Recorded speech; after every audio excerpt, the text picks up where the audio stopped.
Doctor எனக்கு தலை வலிக்குது, எனக்கு முதுகு வலிக்குது, கை கால் குடைச்சலாக இருக்குது, எனக்கு ரொம்ப உடம்பெல்லாம் வீக்னஸாக இருக்குதுன்னு சொல்லுவாங்க. இந்த வயசில் அப்படிலாம் வருதுன்னா ஒரு பெரிய வியாதி இருக்க வாய்ப்பு இல்லை. சரி, இவங்க ஏதோ ஒரு விஷயத்தில் குழப்பிட்டு இருக்காங்க அப்படின்ட்டு ஒரு தைரிய நம்பிக்கை கொடுத்து பேச ஆரம்பிக்கும் போது, என்னப்பா நீ செக் பண்ணி பார்த்தால் உடம்புல எந்த விதமான விஷயம் இல்லையே, சொல்கிற மாதிரி பெரிய வியாதிக்கான அறிகுறி எதுவுமே இல்லையேன்னு சொல்லும் பொழுது, இல்லைங்க டாக்டர், நான் சின்ன வயசுலேருந்தே சுய இன்பத்தில் ஈடுபட்டுருக்கேன். ஆனால் அந்த சுய இன்பத்தில் ஈடுபட்டதுனால எனக்கு உடம்புல சக்தி எல்லாம் போய் நான் இன்றைக்கி பலகீனமாயிட்டேன். எனக்கு ஆண்மை குறைவு வந்திருக்குமோங்கிற பயம் இருக்குது. கொஞ்ச நாளில் எனக்கு கல்யாணம் ஃபிக்ஸ் பண்ண போகிறாங்க. நான் கல்யாணம் பண்ணிக்கலாமா வேண்டாமா அப்படிங்கிற ஒரு தயக்கத்தில் இருக்கிறேன். அப்படியே தம்பி, ஏன் உனக்கு சுயன்பத்தால் ஆன்ம குறைவு வந்திருக்கு நீ நம்புற, எதை வச்சு நீ அப்படி சொல்கிற அப்படின்னு கேட்கும்போது, எனக்கு என்னோடய உறுப்பெல்லாம் சின்னதாயிருச்சு, என் ஆண் உறுப்பு நான் முன்னாடி இருந்ததோட பார்த்தீங்கன்னா இப்போ சின்னதாயிருச்சு அப்படின்னு சொல்லுவாங்க. அப்போது அப்படிலாம் ஆகிறதுக்கு வாய்ப்பே இல்லைப்பா அப்படின்னு சொன்னால் அவங்க ஏற்றுக்க மாட்டாங்க, ஒத்துக்கவும் மாட்டாங்க, புரியாது. ஏப்பா இப்போ கை இருக்குது இல்லையா, இந்த முழங்கையிலேருந்து மணிக்கட்டு வரைக்கும் இது நீளமாக இருக்கு இல்லையா, இது ஒரு 5 வருஷம் கழித்து உன் கை சின்னதாயிருமா அப்படின்னு கேட்டால் அவங்க என்ன சொல்லுவாங்க, இல்லைன்னு சொல்லுவாங்க. அப்புறம் நான் கேட்பேன், ஏப்பா இப்போ என் காது இருக்குது, இப்போது இந்த காது ஒரு 3-4 வருஷம் கழித்து என் காது சின்னதாயிருமா, அப்படிலாம் ஆகாதுங்க டாக்டர்னு சொல்லுவாங்க. இப்போ என் கண் இருக்குது, இன்னும் 2 வருஷம் கழித்து என் கண்ணு சின்னதாயிருமா, இல்லைங்க டாக்டர் அப்படிலாம் ஆக வாய்ப்பு இல்லை. அதே மாதிரி தான்ப்பா ஒரு ஆண் முழுமையாக வளர்ந்த பருவத்துக்கு அப்புறம் ஆணுறுப்பு முழுசாக வளர்ந்துடும். ஒன்ஸ் அந்த ஆணுறுப்பு முழுசாக வளர்ந்ததுக்கப்புறம் கண்டிப்பாக அந்த சைஸ் மாறாது.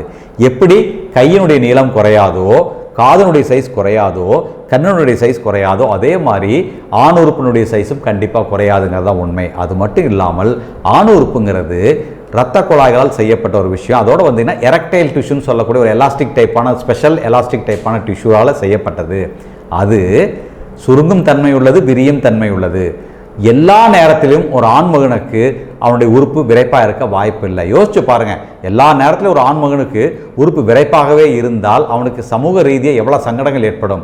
அவனால் இயல்பாக சமுதாயத்தில் நடமாட முடியுமா? முடியாது இல்லைங்களா?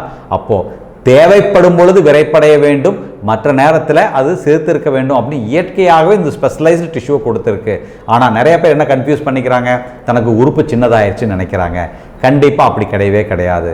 பார்த்தீங்கன்னா சில பேர்த்துக்கு சில வருஷத்துக்கு முன்னாடி இல்லை டாக்டர் எனக்கு உண்மையாலுமே உறுப்பு சிரித்து போச்சுன்னு சொல்லுவாங்க. ஆனால் ஆக்சுவலாக என்ன இருக்குன்னு பார்த்தீங்கன்னா ஒரு 3 வருஷத்துக்கு முன்னாடி பார்த்தீங்கன்னா அவங்க நார்மல் வெயிட்டில் இருந்திருப்பாங்க. ஆனால் அதுக்கப்புறம் தவறான உணவு பழக்க வழக்கம், தவறான வாழ்க்கை முறையில் நிறைய வெயிட் போட்டிருப்பாங்க. இந்த வயிற்று தசையெல்லாம் தளர்ந்துருக்கும், இடுப்பை சுற்றி கொழுப்பு திசுக்கள் அதிகமாக இருக்கும். அப்போ என்னென்னு பார்த்தீங்கன்னா இயற்கையாகவே அவங்க ஆணுறுப்பு நார்மலாக அந்த சைஸில் தான் இருக்கும். ஆனால் இந்த தசை தளர்ந்ததுனாலையும் நிறைய வெயிட் போட்டதுனாலையும் அந்த ஆண் உறுப்பு உள்ளே போயிருந்திருக்கும். பார்த்தீங்கன்னா பரீடு பென்னிஸ்ன்னு சொல்லுவோம். அந்த கொழுப்பு திசுக்களுக்கு நடுவில் அந்த ஆண் உறுப்பு உள்ளே இருந்திருக்கும். நீங்கள் அவங்களுக்கு என்ன பண்ணணும்னு பார்த்தீங்கன்னா அவங்கள உட்கார வச்சு அந்த ஆணுறுப்பினுடைய 2 சைட்லையும் இந்த மாதிரி ஒரு விரலை வச்சு அமுத்தும் பொழுது அந்த ஆணுறுப்பு முழுசாக அவங்களுக்கு தெரியும். உடனே அதை பார்த்தோன்னா அவங்களுக்கு அப்படியே நம்பிக்கை வந்துடும், ஓ இத்தனை நாள் நான் தான் தவறாக புரிஞ்சுக்கிட்டேன்